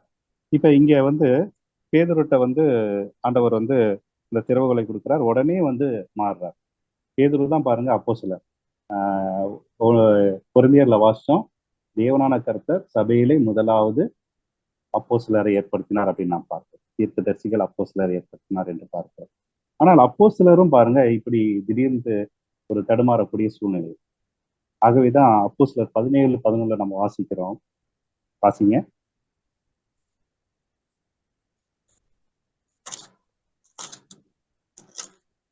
அந்த பட்டணத்தார் மனோவாஞ்சையாய் வசனத்தை ஏற்றுக்கொண்டு, காரியங்கள் இப்படி இருக்கிறதா என்று தினந்தோறும் வேத வாக்கியங்களை ஆராய்ந்து பார்த்ததினால் தெசலோனிக்கேயில் உள்ளவர்களை பார்க்கிலும் நற்குணசாலிகளாய் இருந்தார்கள். போதும். இங்க வந்து என்னன்னா அப்போஸ்தலர்கள் போதிக்கிறது அதை வந்து மறைநூலோடு ஒப்பிட்டு பார்த்தார்கள் என்று அந்த தூய தமிழ்ல நம்ம வாசிக்கிறோம். அப்போஸ்தலர் தான் போதிக்கிறாங்க, ஆனாலும் இவர்கள் தினந்தோறும் வேத வாக்கியத்தை ஆராய்ந்து பார்த்து நலமானதை எடுத்துக்கொண்டார்கள் என்று பார்க்கிறோம். ஆகவே யார் நமக்கு போதித்தாலும் நாம வந்து ஆண்டோடைய வசனத்தை நாம் தியானித்திருக்க வேண்டும். நமக்குள் இருக்கிற அந்த அபிஷேகம் நமக்கு அது சரியா தப்பா என்று நமக்கு வந்து வெளிப்படுத்தும். இப்ப உள்ளவர்கள் பாத்தீங்கன்னா அவர்கள் தங்களுடைய சாட்சியை தான் எடுத்து சொல்லிட்டு இருக்காங்க. இப்ப ஊழியர்கள்லாம் வரும்போது அவர்களுக்கு வந்து ஆண்டவர் அவரை குறித்து ஒரு மிகப்பெரிய சாட்சியை சொல்லியிருக்காரு. அப்ப நம்ம ஆண்டவரை தான் எடுத்து சொல்லணும். ஆனால் ஊழியர்கள் என்ன செய்யறாங்கன்னா தங்களுடைய சாட்சிகள், அதாவது என்னன்னா தங்கள் செய்த அந்த தியாகத்தை வந்து பெரிதாக என்றாங்க. உதாரணம் பாத்தீங்கன்னா சில ஊழியர்கள்லாம் பாத்தீங்கன்னா ஒரு கவர்மெண்ட் வேலையை விட்டுட்டு வந்திருப்பாங்க. அப்ப ஏதாவது ஒரு அவங்க தியாகம் செஞ்சிருக்கனால அதை வந்து முன்வைப்பார்கள், அதை விசுவாசிகளுக்கு முன்வைப்பார்கள். அதை நம்ம சொல்லலாம், பட் ஆனா அதை காட்டிலும் ஆண்டவருடைய சாட்சி தான் சிறந்தது. ஆகவே அதை தான் நம்ம வந்து முன்னெடுத்து வைக்கணும். இன்னும் பாருங்க, இன்னும் ஒரு சில ஒரு 10 நாளைக்கு முன்னாடி டிவியில நான் கேட்டேன். என்னன்னா ஒரு பெரிய ஒரு ஜெபக்கூடுகை நடக்குது. அந்த ஜெபக்கூடுகைக்கு ஒரு விளம்பரம் மாதிரி சொல்றாங்க. அந்த ஜெபக்கூடுகைக்கு வந்து எல்லாரும் பங்கு கொள்ளுங்க, நானும் என் மனைவியும் பல மணி நேரம் ஆண்டவருடைய சமூகத்துல அமர்ந்திருந்து தேவனுடைய வார்த்தையை பெற்றுக்கொண்டு வந்து உங்களுக்கு தரோம், அதனால நீங்க கண்டிப்பா கலந்து கொள்ளுங்க அப்படின்னு சொல்லி. அப்ப இவர்கள் என்ன செய்யறாங்கன்னா, ஏதோ இவர்கள் ஆண்டவருக்காக ரொம்ப இது பண்ணி நம்ம வந்து அதை வந்து செய்யறோம், அந்த ஊழியத்தை செய்யறோம் என்று அவர்கள் எண்ணுகிறார்கள். ஆனால் ஆண்டவர் தான் நமக்காக எல்லா காரியத்தையும் செய்து முடித்தார். ஆகவே அவரை தான் நம்ம வந்து சாட்சியாக முன்வைக்க வேண்டும். பாருங்க, இப்ப வாசிங்க சங்கீதம். இந்த வசனம் நம்ம நிறைய பேர் கேட்டிருக்க மாட்டாங்க, இதுல பொதுவா அந்த சபைகளையும் சொல்லப்படாது. இந்த வசனத்தை வாசிப்போம். சங்கீதம் 119 அந்த 97 இருந்தே வாசி. 119 97 இருந்து வாசி.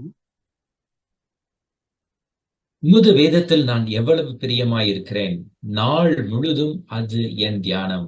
நீர் உம்முடைய கற்பனைகளைக் கொண்டு என்னை என் சத்துருக்களிலும் அதிக ஞானம் உள்ளவனாக்குகிறீர். அவைகள் என்றைக்கும் என்னுடனே இருக்கிறது. உம்முடைய சாட்சிகள் என் தியானமாய் இருக்கிறபடியால் எனக்கு போதிக்கிறவர்கள் எல்லாரிலும் அறிவுள்ளவனாய் இருக்கிறேன். உம்முடைய போதும் கட்டளைகளை நான் கைக்கொண்டு இருக்கிறபடியால் முதியோர்களை பார்க்கிலும் ஞானம் உள்ளவனாய் இருக்கிறேன். உம்முடைய வசனத்தை நான் காத்து நடக்கும்படிக்கு போதும் சகல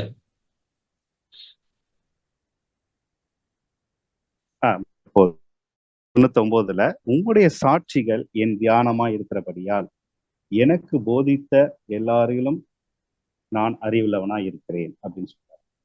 இதுதான் உண்மையான ஒரு விஷயம். என்னன்னா, நம்ம ஆண்டவருடைய சாட்சிகளை அவர்களுக்கு எடுத்து நம்ம போதிப்போம். ஆனால் விசுவாசிகள் எல்லாம் அவர்கள் போதித்தவர்களை காட்டிலும் அவர்கள் ஞானமுள்ளவராய் இருக்க வேண்டும்.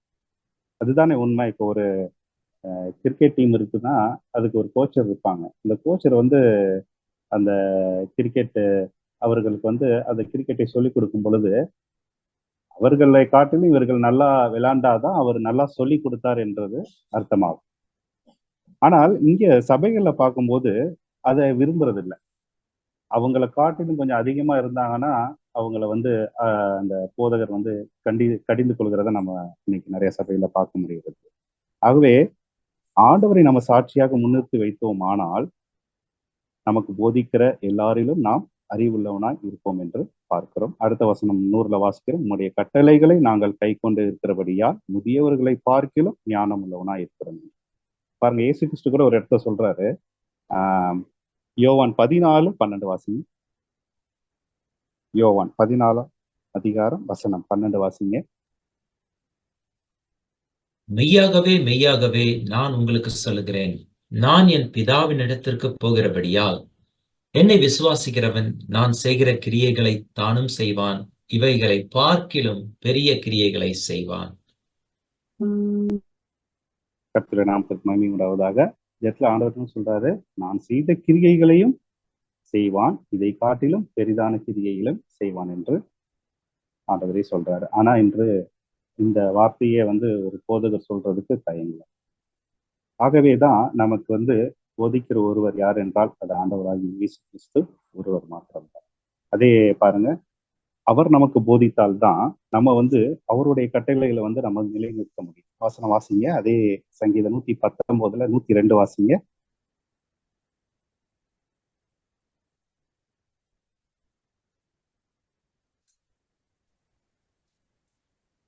வசனம் 102. நீர் எனக்கு போதித்திருக்கிறபடியால் நான் உம்முடைய நியாயங்களை விட்டு விலகேன். உம்முடைய வார்த்தைகள் என் நாவுக்கு. போதும் சிஸ்டர். நீர் எனக்கு போதித்திருக்கிறபடியால் நான் உம்முடைய நியாயங்களை விட்டு விலகேன். அப்ப நமக்கு சபைகள்ல கேட்கிறோம், ஜூம் கேட்கிறோம் சத்தியங்களை. எங்க யார் நமக்கு பிரசங்கித்தாலும் நமக்கு போதிக்கிறவர் ஆண்டவர் என்பதை நாம் உணர வேண்டும். ஏன்னா உங்களுக்குள் இருக்கிற பரிசுத்த ஆவியானவர் தான் அந்த சத்தியத்தை உங்களுக்கு வெளிப்படுத்த முடியும். அவர் வெளிப்படுத்தினால்தான் அந்த அபிஷேகம் உங்களுக்கு சகலவற்றையும் போதிக்கிறது.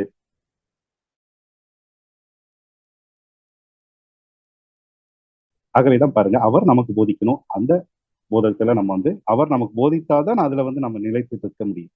மனிதர்கள் போதிக்கிறாங்கன்னா அவங்க நாளைக்கு பின்வாங்கி போனாங்கன்னா, நம்ம மனிதர்களை பார்த்தோம்னா அவங்க நம்மளை விட்டு அவங்க ஆண்டவருடைய பின்வாங்கி போகும்போது நம்மளும் இடருவோம். ஆகவே நமக்கு முன்மாதிரி ஒருவர் என்றால் அது ஆண்டவராகிய இயேசு கிறிஸ்து. 1 கொரிந்தியர்ல வாசிங்க. 1 கொரிந்தியர் 12ஆம் அதிகாரம் வசனம் 3.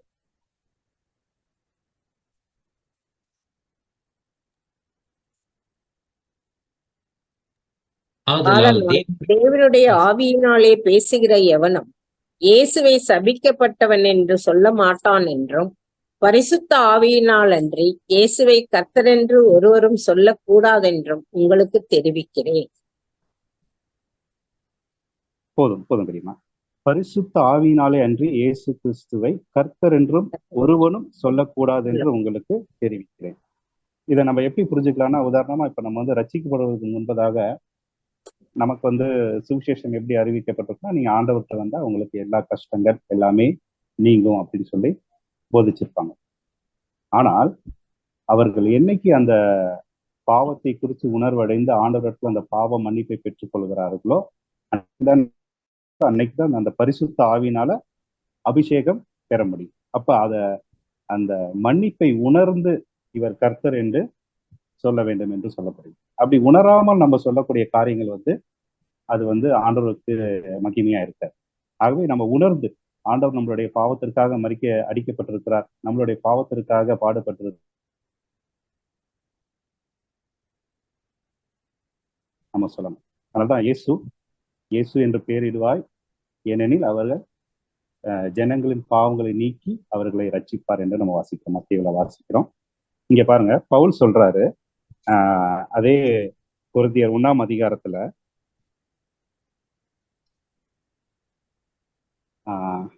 1 கொரிந்தியர் 1:2ஆம் அதிகாரத்துல 1ல இருந்தே வாசிக்கிறோம். சகோதரரே, நான் உங்களிடத்தில் வந்தபோது தேவனை பற்றிய சாட்சியை சிறந்த வசனைப்போடாவது ஞானத்தோடாவது அறிவிக்கிறவனாக வரவில்லை. இயேசு கிறிஸ்துவை சிலுவையில் அறையப்பட்ட அவரையே அன்றி வேறு ஒன்றையும் உங்களுக்குள்ளே அறியாதிருக்க தீர்மானித்திருந்தேன். அல்லாமலும் நான் பலவீனத்தோடும் பயத்தோடும் மிகுந்த நடுக்கத்தோடும் உங்களிடத்தில் இருந்தேன். உங்கள் விசுவாசம் மனுஷருடைய ஞானத்தின் அல்ல, தேவனுடைய பலத்தில் நிற்கும்படிக்கு என் பேச்சும் என் பிரசங்கமும் மனுஷன் ஞானத்துக்குரிய நய வசனமுள்ளதாயிராமல் ஆவியினாலும் பலத்தினாலும் உறுதிப்படுத்தப்பட்டதாயிருந்தது. அப்படி இருந்தும் தேறினவர்களுக்குள்ளே போதும் சிஸ்டர், போதும். இங்க 5ல சொல்றாரு, என் பேச்சும் என் பிரசங்கமும் மனுஷர் ஞானத்துக்குரிய நய வசனம் உள்ளதா இராமல் ஆவியினாலும் பலத்தினாலும் உறுதிப்படுத்தப்பட்டதாய் இருந்தது. அப்படின்னா இப்ப நம்ம வசனத்துல வாசிச்சோம், பரிசுத்த ஆவியானவர் இல்லாம நம்ம கர்த்தர்னு சொல்ல முடியாது. அதே மாதிரி சத்தியம் வந்து இப்ப போதிக்கப்படுதுன்னு வச்சுக்கோங்க. இப்ப நம்ம சத்தியத்தை சொல்லிட்டு இருக்கோம், இப்ப உங்களுக்குள்ள இருக்கிற ஆவியானவர் அதை வந்து உறுதிப்படுத்தும், இது ஆண்டவருடைய வார்த்தை தான் அப்படின்னு சொல்லி உறுதிப்படுத்தணும். அதை தான் சொல்றார் பவுல் வந்து, என்னுடைய பிரசங்கம் என் பேச்சு என் பிரசங்கமும் மனுஷன் ஞானத்துக்குரிய நய வசனம் உள்ளதா இராமல் ஆவியினாலும் பலத்தினாலும் உறுதிப்படுத்தப்பட்டதா இருந்தது. இப்படி நீங்கள் உறுதிப்படுத்தப்படாமல் விசுவாசிக்கிற அநேக காரியங்கள் தான் நம்மளை வந்து அழிவுக்கு இழுத்து கொண்டு போகுது. இந்த மாதிரி ஆண்டவர் உங்களுக்கு வந்து போதிக்கும், இது சொல்றது இது சத்தியம், இதை நீங்கள் எடுத்துக்கொள்ளுங்கள் அப்படின்னு சொல்லி அந்த அபிஷேகம் வந்து உங்களுக்கு போதிக்கும். அப்படி போதிக்காத காரியங்களை பாருங்க, இன்னைக்கு ஜனங்கள் உலகத்துக்குரிய காரியங்களை விரும்பி விரும்பி ஏற்றுக்கொள்றபடினால இன்னைக்கு அதை குறிச்சே பிரசங்கிக்கிறவர்கள் அதிகமாயிட்டே இருக்கிறார். அதனால நம்ம மத்தேயு 23 ஆரம்பத்திலே வாசிச்சோம், அவர் ஜனங்களையும் தன்னுடைய சீசர்களையும் அழைத்து சொல்றார். இந்த காரியத்தெல்லாம் சொல்லும் போது ஜனங்களையும் தன்னுடைய சீசர்களையும் அழைத்து சொல்றார். அப்ப விசுவாசிகளுக்கு தான் முதல் சொல்றார், நீங்க இப்படி இருக்கக்கூடாது, இப்படி கேட்கக்கூடாது, நீங்க வந்து உங்களுக்கு வந்து நான் தான் அந்த காரியத்தை வெளிப்படுத்துவேன் என்று சொல்றார். அதான் ஏசாயால வாசிக்கிறோம், ஏசாயா 34:16 வாசிங்க. ஏசாயா 34:16. கர்த்தருடைய புஸ்தகத்திலே தேடி வாசியுங்கள், இவைகளில் ஒன்றும் குறையாது, இவைகளில் ஒன்றும் ஜோடி இல்லாதிராது. அவருடைய வாய் இதை சொல்லிற்று, அவருடைய ஆவி அவைகளை சேர்க்கும். அப்ப நம்ம வந்து கர்த்தருடைய புஸ்தகத்தை தேடி வாசிக்கணும். வாசிச்சாதான் இப்ப சொல்லப்படக்கூடிய காரியத்தை வந்து ஆண்டவர் உங்களுக்கு வந்து வெளிப்படுத்துவார், அவருடைய ஆவி அவைகளை சேர்க்கும். ஸோ அப்பதான் நமக்குள்ள ஒரு ஒருமனம் வரும், அப்பதான் நமக்குள்ள அந்த சத்தியத்தை அறிந்து கொள்ள முடியும். நாம் வசனத்தை வாசிக்காம இருந்தானாலும் நம்ம வந்து வஞ்சிக்கப்படும். கடந்த முறை கூட லூர்து பிரதர் சொன்னாரு, இங்க பிரசங்கிக்கப்படுகிற பிரச்சனை எல்லாம் ஒரு ஊறுகாய் போன்றது தான், உங்களுக்கு உண்மையான போஜனம் நீங்க வேதத்தை வீட்டுல தியானிக்கிறது தான். ஸோ நம்மளும் தியானிச்சு கொண்டு வரணும், அப்பதான் நம்ம வந்து இடர்கள் அடையாம இருப்போம், நம்ம வந்து தவறான போதகத்தை ஏற்றுக்கொள்ளாமல் இருப்போம். ஆகவே நம்ம இப்ப புரிஞ்சு கொண்ட விஷயம் என்னன்னா, நமக்கு யாரும் எந்த ஒரு மனிதனும் நமக்கு போதிக்க போறதில்லை, அவர் நமக்கு ஒரு அபிஷேகத்தை கொடுத்திருக்கிறார். அந்த அபிஷேகம் சகல ஞானத்தை குறித்தும் சகல சத்தியத்தை குறித்தும் பாவத்தை குறித்தும் நீதியை குறித்தும் நியாய தீர்ப்பை குறித்தும் நமக்கு கண்டித்து உணர்த்தக்கூடியதா இருக்கு. ஆகவே பாருங்க, உண்மையான ஊழியர் நாங்க பவுல் சொல்றாரு, 2 வாசிங்க. 2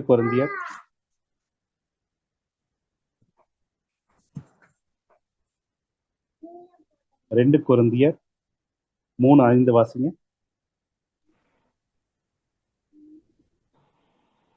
எங்களால் ஏதாகிலும் ஆகும் என்பது போல ஒன்றை யோசிக்கிறதுக்கு நாங்கள் எங்களாலே தகுதியானவர்கள் அல்ல. எங்களுடைய தகுதி போதும். தேவனால் உண்டாயிருக்கிறது. ஆமென். அப்ப எங்களால் ஏதாகிலும் ஆகும் என்பது போல ஒன்றை யோசிக்கிறதற்கு நாங்கள் எங்களாலே தகுதியானவர்கள் அல்ல. ஊழியர்கள் அதை நாம் புரிந்து கொள்ள வேண்டும். நமக்கு எந்த ஒரு தகுதியும் கிடையாது. நமக்கு ஆண்டவருடைய வார்த்தையை சொல்வதற்கு எந்த ஒரு தகுதியும் கிடையாது. ஆனாலும் ஆண்டவர் நம்மளோட மூலமாக அவருடைய வார்த்தையை வெளிப்படுத்துகிறார்.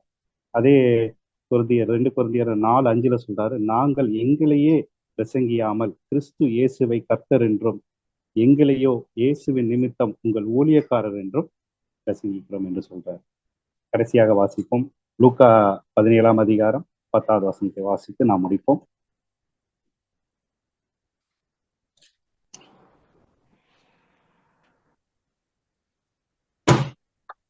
அப்படியே நீங்களும் உங்களுக்கு கட்டளையிடப்பட்ட யாவற்றையும் செய்த பின்பு, நாங்கள் அப்பிரயோஜனமான ஊழியக்காரர், செய்ய வேண்டிய கடமையை மாத்திரம் செய்தோம் என்று சொல்லுங்கள் என்றார். பின்பு அவர் எருசலேமுக்கு பிரயாணம் ஆகவே இந்த பண்ணுகையில் நாமும் அநேகருக்கு போதும் சிஸ்டர், இந்த நாமும் அநேகருக்கு ஆண்டவருடைய வார்த்தைகளை சொல்லக்கூடியவர்களா இருப்போம். சொல்லிட்டு என்ன சொல்லணும் அப்படின்னா, நாங்கள் அப்பிரயோஜனமான ஊழியக்காரர்கள், செய்ய வேண்டிய கடமையை மாத்திரம் செய்தோம் என்று சொல்லுங்கள் என்றார். அந்த ஒரு மனநிலை தான் நமக்கு இருக்கணும். ஆகவே பாருங்க, நமக்கு போதிக்கிறவர் அவர் ஒருவர் தான். மனுஷருக்கும் தேவனுக்கும் மத்தியஸ்தர் அவர் ஒருவர் தான். நமக்கு இடையில யாரும் கிடையாது. நாம் தான் அனுதினம் வேதத்தை தியானிக்க வேண்டும். பரிசுத்த ஆவியானவர் அதை நமக்கு சபையில நமக்கு உறுதிப்படுத்துவார். ஊழியர்கள் மூலமா அவர் ஏற்படுத்தின அப்போஸ்தலர்கள், தீர்க்கதரிசிகள், சுவிசேஷர்கள், மேய்ப்பர்கள், இவர்கள் மூலமா அதை நமக்கு உறுதிப்படுத்துவார். உறுதிப்படுத்தி அந்த பரலோக ராஜ்யத்திற்கு நம்மளை ஆயத்தப்படுத்துவார். அவர் வருகைக்கு நாம் தொடர்ந்து ஆயத்தமா இருப்போம். கர்த்தருடைய பரிசுத்த நாமத்திற்கு மகிமை உண்டாவதாக. ஏதாவது ரிலேட்டடான வசனம் டவுட் இருந்தா கேட்கலாம்.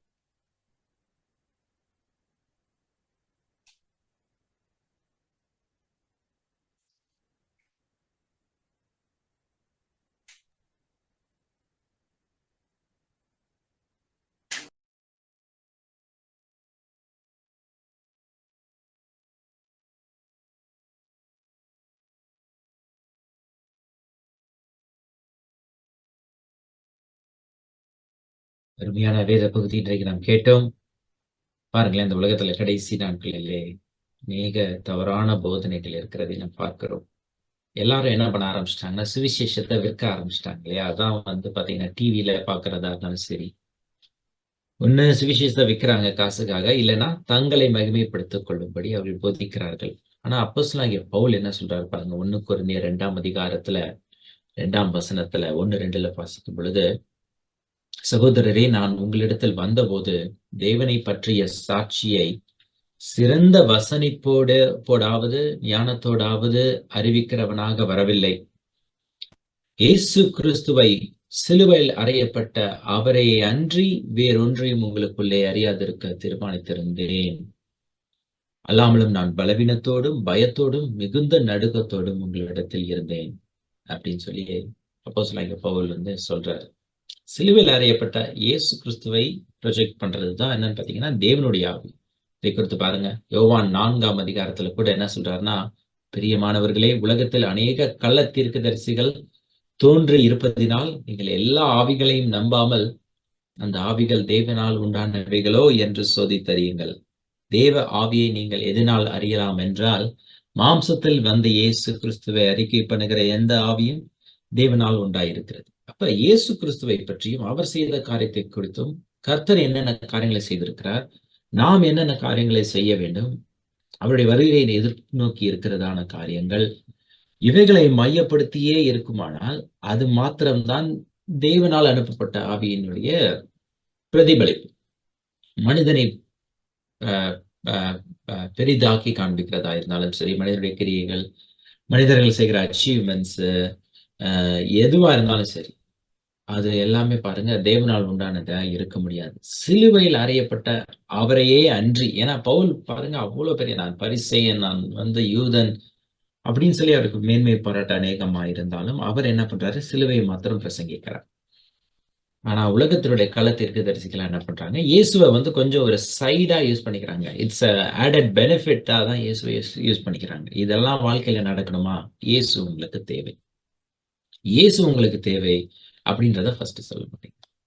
அதனாலதான் பாருங்க கடைசியில அப்போஸ்தலனாகிய பவுல் பிலிப்பியருக்கு சொல்லும் பொழுது என்ன சொல்றாருன்னா, நான் என்ன பண்றேன்னா 18ஆம் வசனத்துல என்ன சொல்றாருன்னா, ஏனெனில் அநேகர் வேறு விதமாய் நடக்கிறார்கள், அவர்கள் கிறிஸ்துவின் சிலுவைக்கு பகைஞர். இல்லையா? கிறிஸ்துவின் சிலுவை, அதாவது ஜீசஸ் என்ன பாடுபட்டார், what ever he suffered on the cross, அதெல்லாம் பத்தி ஓரமா ஒதுக்கி வச்சுட்டு, சிலுவைக்கு பகைஞர் என்று உங்களிடத்தில் அநேக தரம் சொன்னேன், இப்பொழுது கண்ணீரோடும் சொல்லுகிறேன், அவர்களுடைய முடிவு அழிவு, அவருடைய தேவன் வயிறு, அவர்களுடைய மகிமை, அவருடைய லட்சையே, அவர்கள் பூமிக்கு அடுத்தவர்களை சிந்திக்கிறார்கள், நம்முடைய குடியிருப்போ. திரும்ப வராரு பாருங்க இயேசு கிறிஸ்து இடத்துல, பரலோகத்தில் இருக்கிறது, அங்கிருந்து கர்த்தராகிய இயேசு என்னும் இரட்சகர் வரை எதிர்பார்த்து கொண்டிருக்கிறோம். இப்ப இயேசுல ஆரம்பிச்சு இயேசுல தான் முடிக்க போகிறோம். வாழ்வதெல்லாம் அவருக்காக தான். பிதாவாகிய தேவனே பாருங்க என்ன சொல்றாரு, கிறிஸ்துவுக்குள் உங்களை முன்குறித்தார். கிறிஸ்துவுக்குள்னு இயேசு இல்லாம அவர் பேசுறது இல்ல. பிதாவாகிய தேவனே, அண்ட சராசரங்கள் உண்டு பண்ணின ஆண்டவரே. நாம யாருப்பா? சின்ன பசங்க உட்காந்துட்டு நம்மளை பற்றி மேன்மை பாராட்டலாம்? மேன்மை பாராட்ட முடியாது. கிறிஸ்துவை மையப்படுத்தி தான் அவனுடைய போதகம் இருக்கணும். அதை பேஸ் பண்ணி நம்ம யாரு கரெக்டா போதிக்கிறாங்க, கரெக்டா போதிக்கல அப்படின்றத ஈஸியா நம்ம சொல்லிடலாம். True or false, black and white ஈஸியா, நோ கிரே ஏரியாஸ். ஸோ நீங்களும் சில போதனைகளை கேட்கும் பொழுது ரொம்ப கருத்தாய் கவனியுங்கள். பிரதர் லியோ ரொம்ப டீட்டெயில்டா எல்லாத்தையும் குறித்து இன்னைக்கு சொல்லியிருக்கிறாரு. அதை பார்க்கும் பொழுது நம்ம போதிக்க வேண்டியது ஆவியானவர் இருக்கிறாரு, நமக்கு பகுத்தறிதல் ஆவியை கொடுத்திருக்கிறாரு. அப்ப வசனத்தை கேட்கும் பொழுது ஆஹா இதுதான் சரியானது, இது தவறானது. யாராவது தவறா போதிச்சாங்கன்னா ஒருவேளை எல்லாருக்கும் முன்னாடி சொல்ல முடியலனாலும் உங்களை தனியா கூட்டிட்டு போய், என்ன பாருங்க பிரதர் இப்படி சொல்றீங்களே, இப்படி சொல்லி நம்ம கேட்க வேண்டியது நம்முடைய கடமையா இருக்கிறது. அதனால அதையும் நீங்க செய்யுங்க. கர்த்தர் உங்களை ஆசீர்வதிப்பாராக.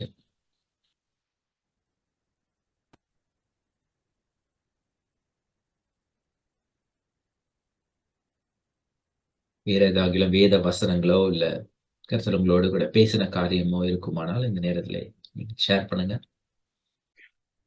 நான் விஜய் பேசுறேன். ஒண்ணு சொல்லணும்னு நினைச்சேன். இப்போ நமக்கு இப்போ லியோ சொன்ன மாதிரி நமக்கு கண்டிப்பா கடவுளுடைய வார்த்தை, வசனம் எல்லாம் நமக்குள்ள தெரிஞ்சிருக்கணும் கண்டிப்பா. இப்போ ஜீசஸ் பாலைவனத்துல இருக்கும்போது சாத்தான் அந்த கடவுளுடைய வார்த்தையில இருந்துதான் அவன் பேசுறான். பசியில இருக்கீங்க, நீங்க சொன்னீங்கன்னா இந்த கல்லு கூட அப்பமா மாறுமே அப்படின்னு சொல்லும்போது கடவுள் ரிப்ளை கொடுக்குறாரு, இந்த மாதிரி மனிதன் அப்பத்தினாலே மட்டுமன்றி தேவனின் வாயிலிருந்து வருகின்ற வார்த்தையினாலும் வாழ்கிறானே அப்படின்னு சொல்றாரு.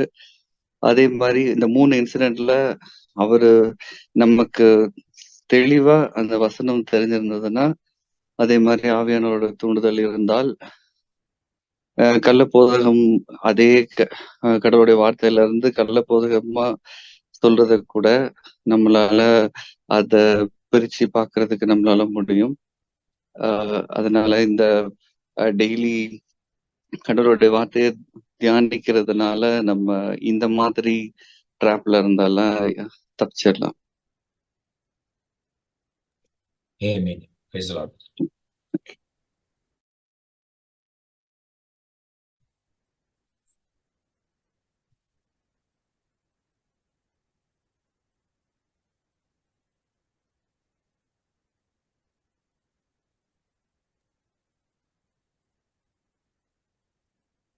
ஏதாவது ஷேர் பண்றீங்களா? நான் ஜெபம் பண்ணி முடிப்பதற்கு முன்பதாக. முடிச்சுக்கலாம். ஓகே பிரதர் லியோ, நீங்க ப்ரே பண்ணி க்ளோஸ் பண்ணிடுறீங்க. ஓகே. ஸ்தோத்திரம் அப்பா, ஸ்தோத்திரம் ராஜா, மகா பரிசுத்தமுள்ள எங்கள் பரலோக பிதாவே, நீ துதிக்கிறோம். ஏசப்பாமை துதிக்கிறோம். சகல சத்தியத்தும் எங்களை வழி நடத்தும் ஆவியானவரை துதிக்கிறோம் அப்பா. நேற்றும் இன்றும் என்றும் மாறாதவரே நாங்கள் துதிக்கிறோம். இந்த வேளையிலும் கூட ஆண்டவரே, நீர் எங்களோடு பேசின வார்த்தைக்காக நமக்கு நன்றி செலுத்துகிறோம். அப்பா, நீர் எங்களுக்கு போதிக்கிறபடினால் அப்பா, நாங்கள் உம்முடைய கற்பனைகளை விட்டு வழி விலகாது இருப்போம் என்று வாசிக்கிறோம். ஆகவே ஆண்டவரே, எங்களுக்கு போதிக்கிறவர் நீ ஒருவர் என்பதை நாங்கள் உணர்ந்து ஆண்டவரே, எந்த ஒரு தவறான சத்தியத்திற்கும் நாங்கள் ஆண்டவரே பொய்யான வழிக்கும் நாங்கள் சாயாதபடிக்கு தொடர்ந்து உடைய சத்தியத்தை நாங்கள் பிடித்துக் கொண்டு ஆண்டவரே, இது வரும் வரையும் ஆண்டவரை நாங்கள் நினைத்து நிற்க எங்களுக்கு உதவி செய்யுங்க. தொடர்ந்து ஆண்டவரை நாங்கள் ஒன்றாய் ஐக்கியமாய் இருந்த ஆண்டவரை நாளுக்கு நாள் நாங்கள் அறிந்து கொள்ள எங்களுக்கு உதவி செய்யுங்க. எல்லோரும் தேவனால் போதிக்கப்பட்டிருப்பார்கள் என்று சொன்ன வார்த்தையின்படி ஆண்டவரை நாங்கள் எல்லோரும் உம்மாலே நாங்கள் போதிக்கப்பட கற்பனை செய்யுங்க. இந்த வேலை முழுவதும் நீங்கள் வழி நடத்தின கிருபைகளுக்காக இயேசுவின் நாமத்தில் ஜெபிக்கிறோம். எங்கள் ஜீவனும் கிருபையும் உள்ள நல்ல பிதாவே. ஆமென், ஆமென். என் ஆத்துமாவே கர்த்தரை ஸ்தோத்திரி, என் முழு உள்ளமே அவருடைய பரிசுத்த நாமத்தை ஸ்தோத்திரி.